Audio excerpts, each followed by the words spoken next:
Hello students, तो स्वागत आप सभी का आपके अपने यूट्यूब चैनल टारगेट फोकस में। तो डियर स्टूडेंट्स, आज हम डिस्कस करेंगे super fast series of GK.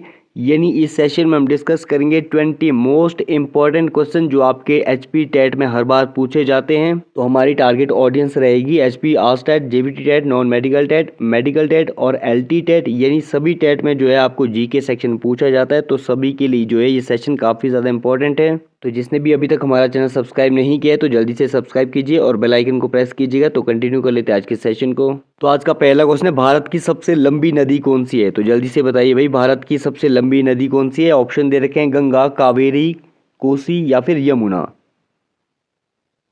अब सभी ने चूज कर लिया तो ऑप्शन नंबर ए सही हो जाएगा, गंगा। तो ध्यान दीजिएगा, यदि हम भारत के भीतर किसी नदी द्वारा तय की गई दूरी पर विचार करें तो गंगा भारत की सबसे लंबी नदी है जिसकी लंबाई है 2525 किलोमीटर। परंतु भारतीय उपमहाद्वीप की दो प्रमुख नदियां ब्रह्मपुत्र और सिंधु जो है कुल गंगा की लंबाई से लंबी है।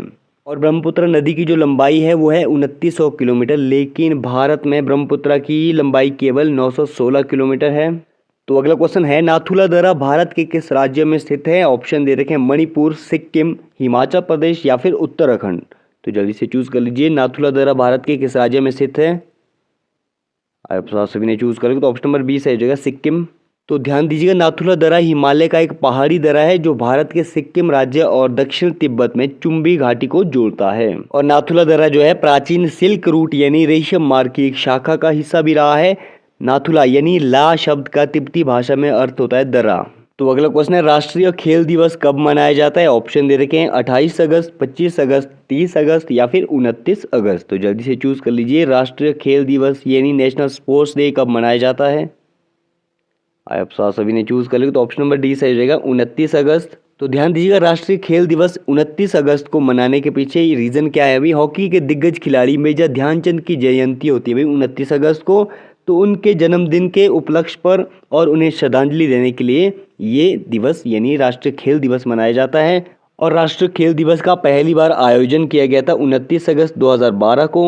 और राष्ट्रीय खेल दिवस 2023 का थीम है sports are an enabler to an inclusive and fit society, अर्थात खेल समावेशी और फिट समाज के लिए एक संबल है। तो अगला क्वेश्चन है, भारत की उत्तरी सीमा पर स्थित पर्वत कौन सा है? ऑप्शन दे रखे हैं हिमालय, नीलगिरी, माउंट एवरेस्ट और अरावली। तो जल्दी से चूज कर लीजिए, भारत की उत्तरी सीमा पर स्थित पर्वत कौन सा है? आप सभी ने चूज कर लिया तो ऑप्शन नंबर ए सही जगह हिमालय।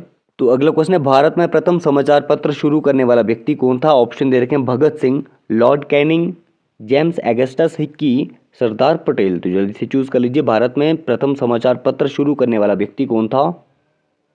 आप सभी ने चूज कर लिया तो ऑप्शन नंबर सी सही हो जाएगा, जेम्स एगस्टस हिक्की। तो ध्यान दीजिएगा, द बंगाल गजट जिसे कलकत्ता जनरल विज्ञापन दाता के नाम से भी जाना जाता है, तो इसे शुरू किया गया था 1780 में। किसने शुरू किया था? जेम्स एगस्टस हिक्की ने। तो ये भारत का सबसे पहला समाचार पत्र था। और द बंगाल गजट जो है ये अंग्रेजी भाषा का एक साप्ताहिक पत्र था जो जेम्स एगस्टस हिक्की द्वारा शुरू किया गया था।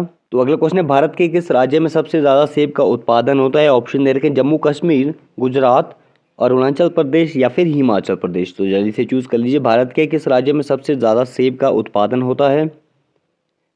आप सभी ने चूज कर लिया तो ऑप्शन नंबर ए सही जगह, जम्मू कश्मीर। तो अगला क्वेश्चन है, भारत के किस राज्य में गधों की पूजा की जाती है? ऑप्शन दे रखे हैं उत्तर प्रदेश, राजस्थान, बिहार या फिर हिमाचल प्रदेश। तो जल्दी से चूज कर लीजिए, भारत के किस राज्य में गधों की पूजा की जाती है? आप सभी ने चूज कर लिया तो ऑप्शन नंबर बी सही हो जाएगा, राजस्थान। तो अगला क्वेश्चन है, भारत का सबसे स्वच्छ शहर कौन सा है? क्लीन सिटी कौन सी है? भी ऑप्शन दे रखे शिमला, इंदौर, दिल्ली या फिर वाराणसी। तो जल्दी से चूज कर लीजिए, भारत का सबसे स्वच्छ शहर कौन सा है? आप सभी ने चूज कर लिया तो ऑप्शन नंबर बी सही जगह, इंदौर। तो ध्यान दीजिएगा, मध्य प्रदेश का बिजनेस हब इंदौर स्वच्छता के मामले में देश में नंबर 1 पर है। स्वच्छ सर्वेक्षण 2022 के परिणामों के अनुसार इंदौर को लगातार छठी बार भारत के सबसे स्वच्छ शहर का ताज पहनाया गया है। और गुजरात में सूरत वर्तमान में भारत का दूसरा सबसे स्वच्छ शहर है।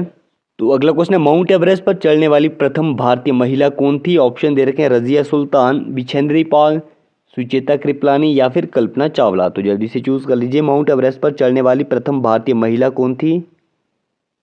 आप सभी ने चूज कर लिया तो ऑप्शन नंबर बी सही जगह, बिछेंद्री पाल। तो ध्यान दीजिएगा बिछेंद्री पाल जिनका जन्म 24 मई 1954 को नकुरी भारत में हुआ था। ये एक भारतीय पर्वतारोही है जो 1984 में माउंट एवरेस्ट की चोटी पर पहुंचने वाली प्रथम भारतीय महिला बनी। और 16 मई 1975 को जुंको तबई जो कहाँ की है, जापान की है, माउंट एवरेस्ट की चोटी पर पहुंचने वाली पहली महिला बनी थी। और जुंको तबई जो है 7 महाद्वीपों में से प्रत्येक की सबसे ऊंची चोटियों पर चढ़ाई करने वाली पहली महिला भी है। और साथ ही साथ संतोष यादव ये जो है 2 बार माउंट एवरेस्ट पर चढ़ने वाली दुनिया की पहली महिला है। तो अगला क्वेश्चन है, भारत की प्रथम महिला मुख्यमंत्री कौन है? ऑप्शन दे रखे हैं, अमृता प्रीतम, सरोजिनी नायडू, सुचेता कृपलानी या फिर इंदिरा गांधी। तो जल्दी से चूज कर लीजिए, भारत की प्रथम महिला मुख्यमंत्री कौन है? आप सभी ने चूज कर लिया। तो ऑप्शन नंबर सी सही जगह सुचेता कृपलानी। तो ध्यान दीजिएगा सुचेता कृपलानी एक भारतीय स्वतंत्रता सेनानी थी और सुचेता कृपलानी जो है स्वतंत्र भारत की प्रथम महिला मुख्यमंत्री भी बनी थी। और जो सुचेता कृपलानी वह कानपुर निर्वाचन क्षेत्र से उत्तर प्रदेश की मुख्यमंत्री चुनी गई थी और उन्होंने 1963 से 1967 तक उत्तर प्रदेश सरकार के मुख्यमंत्री के रूप में कार्य किया। और साथ ही साथ सुचेता कृपलानी भारत छोड़ो आंदोलन में भी शामिल थी और साथ ही साथ वो जो है भारत की संविधान सभा की भी सदस्य थी। तो अगला क्वेश्चन है, भारत की प्रथम महिला मुख्यमंत्री कौन है? ऑप्शन दे रखे हैं, इंदिरा गांधी, सुचेता कृपलानी या फिर श्रीमती प्रतिभा पाटिल। तो जल्दी से चूज कर लीजिए, भारत की प्रथम महिला राष्ट्रपति कौन है? आप सभी ने चूज कर लिया। तो ऑप्शन नंबर डी सही जगह श्रीमती प्रतिभा पाटिल। तो ध्यान दीजिएगा प्रतिभा पाटिल का जो जन्म हुआ था वो होता 19 दिसंबर 1934 को। तो वो एक भारतीय राजनीतिज्ञ थी जिन्होंने 2007 से 2012 तक भारत के 12वें राष्ट्रपति के रूप में कार्य किया था। और साथ ही साथ द्रौपदी मुर्मू भारत के राष्ट्रपति का पद संभालने वाली दूसरी महिला है। तो अगला क्वेश्चन है, भारत में सबसे अधिक सौर ऊर्जा उत्पादन किस राज्य में होता है? ऑप्शन दे के गुजरात, केरल, तमिलनाडु या फिर राजस्थान। तो जल्दी से चूज कर लीजिए, भारत में सबसे अधिक सौर ऊर्जा उत्पादन किस राज्य में होता है? आप सभी ने चूज कर लिया। तो ऑप्शन नंबर डी सही जगह राजस्थान। ध्यान दीजिएगा राजस्थान में देश के किसी अन्य क्षेत्र की तुलना में सौर ऊर्जा उत्पादन की सबसे अधिक संभावना है। इसकी कुल सौर ऊर्जा क्षमता 142.31 गीगावाट है। और राष्ट्रीय सौर ऊर्जा संस्थान ने सौर पीवी मॉड्यूल द्वारा कवर किए जाने वाले बंजर भूमि क्षेत्र के 3% को मानते हुए देश की लगभग 748 गीगावाट की सौर क्षमता का आकलन किया गया है। और साथ ही साथ ध्यान दीजिएगा राष्ट्रीय सौर मिशन 11 जनवरी 2010 को शुरू किया गया था और इस मिशन का लक्ष्य वर्ष 2022 तक 100 गीगावाट ग्रिड से जुड़े सौर ऊर्जा संयंत्र स्थापित करना है। तो अगला क्वेश्चन है, भारतीय सिनेमा का जनक किसे कहा जाता है? ऑप्शन दे रखें, दादा साहब फाल्के, लुमियर ब्रदर्स, देविका रानी या फिर अन्य। तो जल्दी से चूज कर लीजिए, भारतीय सिनेमा का जनक किसे कहा जाता है? आप सभी ने चूज कर लिया। तो ऑप्शन नंबर ए सही जाएगा, दादा साहब फाल्के। तो ध्यान दीजिएगा दादा साहब फाल्के का जन्म 1870 में महाराष्ट्र में हुआ था। 1913 में उन्होंने राजा हरिश्चंद्र नामक पहली मूक फिल्म बनाई थी और भारतीय इतिहास में उनके योगदान को देखते हुए 1969 में भारत सरकार ने उनके सम्मान के लिए दादा साहब फाल्के पुरस्कार की स्थापना की थी और इस पुरस्कार को भारतीय सिनेमा का सबसे प्रतिष्ठित व्यक्तित्व के लिए माना जाता है। तो अगला क्वेश्चन है, कौन सी नदी दक्षिण भारत की गंगा के नाम से जानी जाती है? ऑप्शन दे रखे हैं, तुंगभद्रा, गोदावरी, कृष्णा या फिर कावेरी। तो जल्दी से चूज कर लीजिए, कौन सी नदी दक्षिण भारत की गंगा के नाम से जानी जाती है? आप सभी ने चूज कर लिया। तो ऑप्शन नंबर बी सही जगह गोदावरी। तो अगला क्वेश्चन है, ग्लोब पर कर्क रेखा भारत के कितने राज्य से होकर गुजरती है? ऑप्शन दे रखे हैं 8, 6, 5 या फिर 4। तो जल्दी से चूज कर लीजिए, ग्लोब पर कर्क रेखा भारत के कितने राज्य से होकर गुजरती है? आप सभी ने चूज कर लिया। तो ऑप्शन नंबर ए सही जगह 8। तो ध्यान दीजिएगा कर्क रेखा 16 देश से होकर गुजरती है। कर्क रेखा भारत से होकर जाने वाला एकमात्र अक्षांश मार्ग है।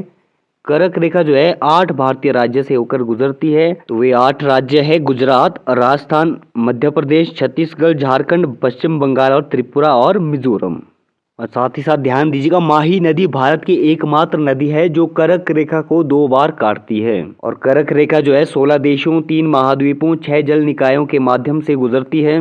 तो अगला क्वेश्चन है, भारत में झंडा दिवस दिसंबर की किस तिथि को मनाया जाता है? ऑप्शन दे रखे हैं 2 दिसंबर, 14 दिसंबर, 18 दिसंबर या फिर 7 दिसंबर। तो जल्दी से चूज कर लीजिए, भारत में झंडा दिवस दिसंबर की किस तिथि को मनाया जाता है? आप सभी ने चूज कर लिया। तो ऑप्शन नंबर डी सही जगह 7 दिसंबर। तो ध्यान दीजिएगा भारत में हर वर्ष 7 दिसंबर को सशस्त्र सेना झंडा दिवस मनाया जाता है। इसका उद्देश्य भारतीय झंडे, बैज, स्टिकर और अन्य वस्तुओं को बेचकर सशस्त्र बलों के कर्मचारियों की बेहतरी के लिए लोगों से धन एकत्र करना है। और 29वें सेना अध्यक्ष है भाई लेफ्टिनेंट जनरल मनोज पांडे।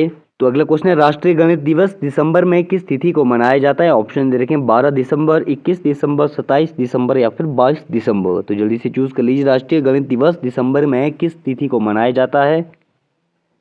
आप सभी ने चूज करेगा तो ऑप्शन नंबर डी सही हो जाएगा 22 दिसंबर।